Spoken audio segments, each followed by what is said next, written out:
गडचिरोली पोलिसांकडून माओवाद्यांचा तळ उद्ध्वस्त करण्यात आला। भामरागडमध्ये 3 ठिकाणी 2 तास चकमक सुरू होती। तर चकमकीमध्ये नक्षलवादी जखमी किंवा ठार झाल्याची शक्यता देखील आता वर्तवण्यात आलेली आहे। गडचिरोली पोलिसांकडून माओवाद्यांचा एक तळ उद्ध्वस्त करण्यात आला, तर भामरागडमध्ये 3 ठिकाणी 2 तास चकमक सुरू होती। तर चकमकीमध्ये नक्षलवादी जखमी झाले किंवा ठार झाल्याची शक्यता आहे।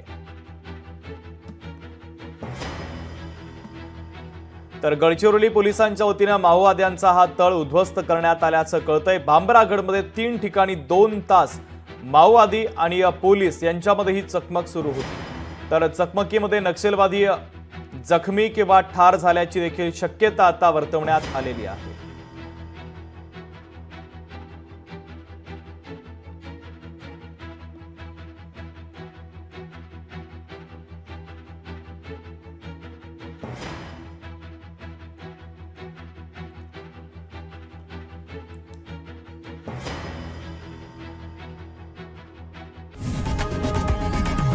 लोकशाही मराठी ऐका, पहा, जागरूक रहा।